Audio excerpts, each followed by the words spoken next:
की ज़िंदगी में रिश्तों की एक खास अहमियत होती है।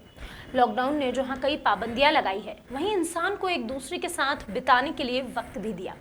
इस एंगल को शॉर्ट फिल्म के माध्यम से लोगों के सामने लाने का एक प्रयास किया गया है, भोपाल के जय कुलश्रेष्ठ के द्वारा।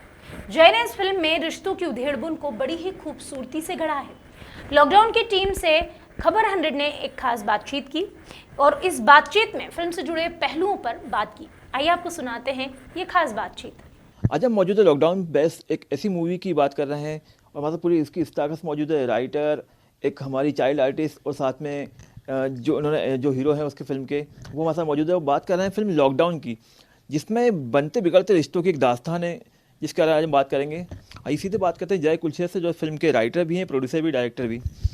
आपने इस फिल्म की कहानी लिखी है, लॉकडाउन का एक पॉजिटिव इफेक्ट दिखाने की कोशिश की है। ये आइडिया कैसे आपके दिमाग में आया? क्या है कि लॉकडाउन के समय पे सब जगह दिक्कतें जो बहुत ज़्यादा थी, हर घर में खाने से लेके रहने आने जाने हर चीज़ की बहुत दिक्कतें चल रही थी। तो कई बातें ऐसी दिमाग में चलती रही काफ़ी टाइम तक। फिर एक दिन मेरे को लगा कि यार ऐसे में कई ऐसी फैमिली भी होंगी जिस घर में हो सकता है कि थोड़ी बहुत दिक्कतें हों या लड़ाई झगड़े चल रहे हों। तो ये सब चीज़ को ध्यान में रखते हुए मुझे एक ये सब्जेक्ट सूझा, तो मैंने लॉकडाउन पिक्चर बनाई, जिसमें कि एक ऐसे पति पत्नी की कहानी लिखी जो कि तलाक की कगार पे थे और तलाक का केस चल रहा था अदालत में, और उस बीच बिल्कुल से लॉकडाउन हो जाता है।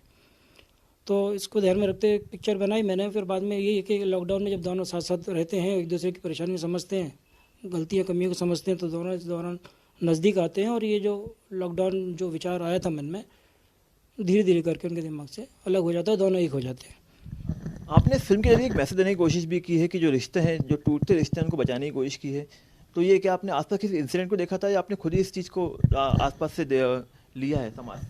ये समाज से ही लिया हुआ है एक्चुअल में, क्योंकि ये सब चीज़ें जनरली आजकल हर घर में देखने को मिल रहा है और होते ही रहता है, इसलिए मतलब समाज से ली हुई कहानी एक्चुअली है।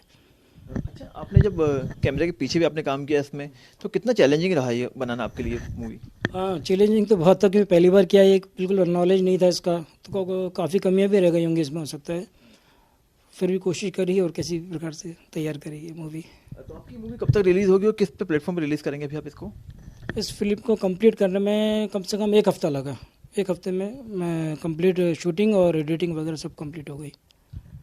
हमारे साथ एक बहुत प्यारी सी छोटी सी चाइल्ड आर्टिस्ट बैठी हैं, वासवी सिंह। वासवी, आपने फिल्म में अभिनय किया है, एक्टिंग की आपने फिल्म में?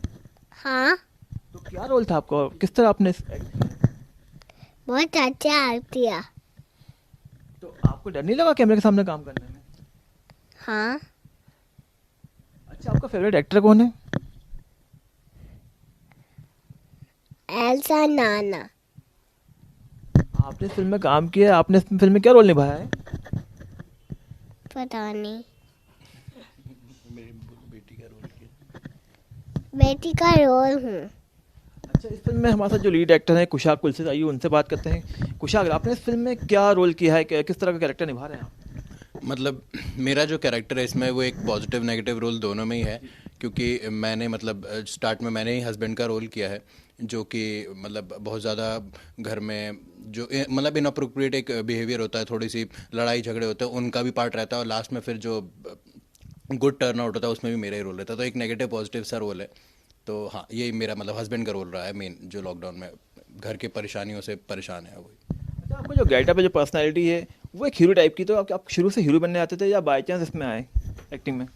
मुझे मतलब ऐसे पर्सनालिटी और गेटअप के वाइज तो हीरो बनने का नहीं, बट मुझे एक्टिंग का पर्टिकुलरली शौक था कि मुझे एक्ट करना पसंद था, कि चाहे कोई भी रोल हो, इवन छोटा सा भी रोल हो, बट मुझे एक्ट करना पसंद था। तो लुक वाइज या ऐसे तो नहीं, बट हाँ एक प्रोफेशन के तौर पे मुझे एक्टिंग का शौक था, कि जैसे कॉलेजेस वगैरह में नुक्कड़ इन सब में, तो मुझे एक एक्टिंग एज ए स्किल के तौर पर बहुत ज़्यादा पसंद है। तो ये एक्टिंग आपका पैशन है या प्रोफेशन अब?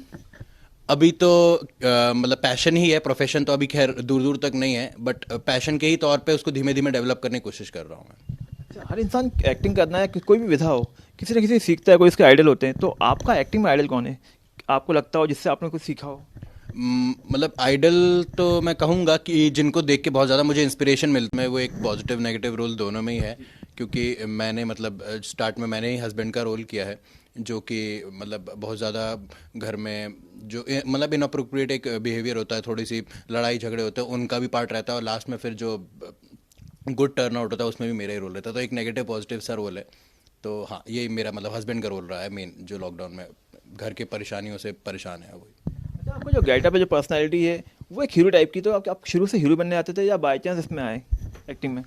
मुझे मतलब ऐसे पर्सनालिटी और गेटअप के वाइज तो हीरो बनने का नहीं, बट मुझे एक्टिंग का पर्टिकुलरली शौक था कि मुझे एक्ट करना पसंद था, कि चाहे कोई भी रोल हो, इवन छोटा सा भी रोल हो, बट मुझे एक्ट करना पसंद था। तो लुक वाइज या ऐसे तो नहीं, बट हाँ एक प्रोफेशन के तौर पे मुझे एक्टिंग का शौक था, कि जैसे कॉलेजेस वगैरह में नुक्कड़ इन सब में, तो मुझे एक एक्टिंग एज ए स्किल के तौर पे बहुत ज़्यादा पसंद है। तो ये एक्टिंग आपका पैशन है या प्रोफेशन अब?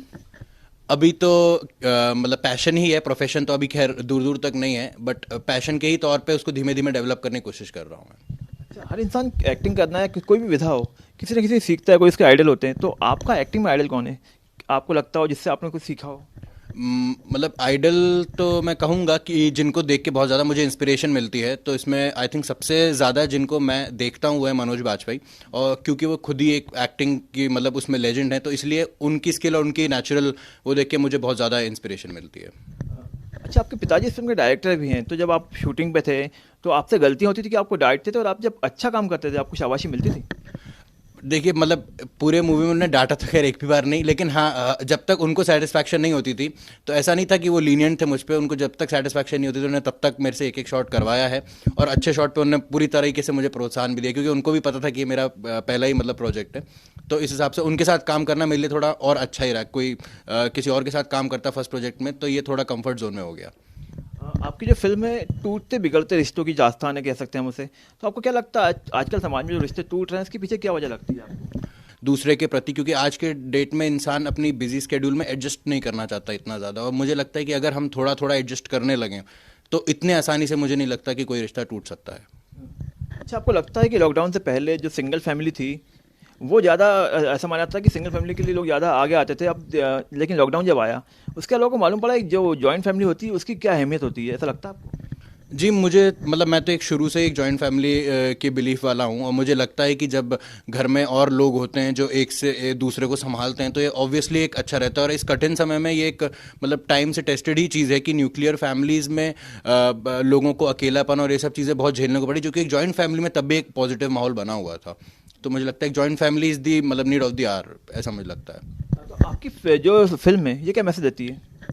बेसिकली यही मैसेज देती है कि समय समय ही इंसान को इंसान की अहमियत सिखाता है। मतलब हो सकता है हम अपनी डेली लाइफ में किसी को इतना इंपॉर्टेंस या किसी को इतनी वैल्यू नहीं करते हैं, क्योंकि मे बी वो डेली लाइफ में आपको उसका इतना बड़ा रोल दिखता नहीं है, लेकिन जब भी आपका कठिन समय आता है तब आपको ये लोगों की पहचान ज़्यादा अच्छे से होती है, और तभी आपको पता चलता है कौन आपका है कौन नहीं। आपने ये पहली फिल्म लिखी है, फिल्म को रिलीज़ भी कर रहे हैं, तो इसके बाद क्या कंटिन्यू रखेंगे आप अपना? हाँ, कोशिश है कंटिन्यू रखने की, और 2-3 कहानियाँ और भी तैयार करके रखी हुई है मैंने, कि यदि इसका अच्छा रिस्पांस मिलता है और देखते हैं आगे जाके, तो उन पे भी फिर काम करेंगे आगे। आप इस फिल्म में एक रिश्तों की दास्तान दिखा रहे हैं कि आगे भी आप सामाजिक जो चीज़ें हैं एक मैसेज देने की कोशिश करते रहेंगे? जी बिल्कुल बिल्कुल। इसके बाद भी मैंने जो कहानी लिखी है वो भी एक वृद्ध परिवार पे लिखी हुई है, जो आजकल चल रहा है जैसे इस प्रकार से समाज में, उसी को देखते हुए लिखी हुई है, मतलब फैमिलियर ही कहानी है वो भी। और एक लॉकडाउन 2 भी लिखी हुई है मैंने, हुआ तो फिर उसको भी रिलीज़ करूँगा मैं इसके बाद। और है ऐसी 2-3 कहानी है जो बिल्कुल सामाजिक है, पारिवारिक है, जो आने वाले टाइम में ज़रूर आएंगी। तो मतलब जो फिल्मों के माध्यम से आप जो समाज की कमियां हैं, जो बुराइयां, उनको दिखाने की कोशिश करेंगे लोग? हाँ, कमियाँ बुराइयाँ कह लो या अपने अंदर खुद व्याप्त बुराइयाँ कह लो, जो भी कह लो, उनको तो बस दिखाना ही है। जो सच्चाई है, मतलब जो चल रहा है आजकल समाज में, वही दिखाना है, वही समझाना है लोगों को, और कुछ नहीं। आजकल सच्ची कहानियों पर फिल्म बनाने का काफ़ी ट्रेंड चल रहा है, तो क्या आप भी किसी ऐसे ट्रू इंसिडेंट बनाएंगे फिल्म? सच्ची कहानी पे तो मतलब ये है कि हाँ, सच्चाई जो हो मतलब वही दिखाना है, मतलब एक गढ़ी हुई कोई कहानी नहीं दिखाना है। एक अलग से भी कहानी लिखी है वैसे, जो गढ़ी हुई कहानी जिसे कहते हैं, वेब सीरीज टाइप की कहानी लिखी है मैंने खंजर करके, वो भी तैयार है कहानी, उस पर भी लिखना है आगे जाके, मतलब और भी काम करना है काफ़ी, उस पर भी पिक्चर बनाएंगे आगे जाके, हो सकता है। चलते चलते आखिरी सवाल, ऐसा कहा जाता है कि जो फिल्में होती हैं वो समाज का आईना होती हैं, तो क्या अपनी फिल्मों के माध्यम से समाज को एक आईना दिखाने की कोशिश करेंगे? हाँ, समझ लो कि आईना ही दिखाना है एक प्रकार से, लोगों को लोग देखें समझें और उस चीज़ पे चलें। यदि 1% 2% लोग भी उस पर यदि चलते हैं, समझते हैं किसी चीज़ को, तो मुझे लगेगा कि मेरा लिखना कामयाब रहा, ठीक रहा। बाकी तो ये कि अब समाज को समझाना इतना आसान नहीं है आज के ज़माने में। कोशिश करिए लेकिन, और कोशिश करते रहेंगे ऐसी, जिससे कि अच्छे लोगों को कहानियाँ मिलें और सोच लोगों की बदले। तो ये थी लॉकडाउन फिल्म की स्टारकास्ट प्रोड्यूसर डायरेक्टर जिन्होंने बताया कि किस तरह उन्होंने लॉकडाउन के टाइम जो नेगेटिविटी आई थी उसको एक पॉजिटिव तरीके से बताने की कोशिश की है। साथ ही बताने की कोशिश की है कि एक जॉइंट फैमिली, एक जो रिश्ते होते हैं उनकी क्या इंपॉर्टेंस होती है हर इंसान के लिए और समाज के लिए। कैमरा पर्सन अमित शर्मा के साथ दीपक सिंह, खबर 100 भोपाल।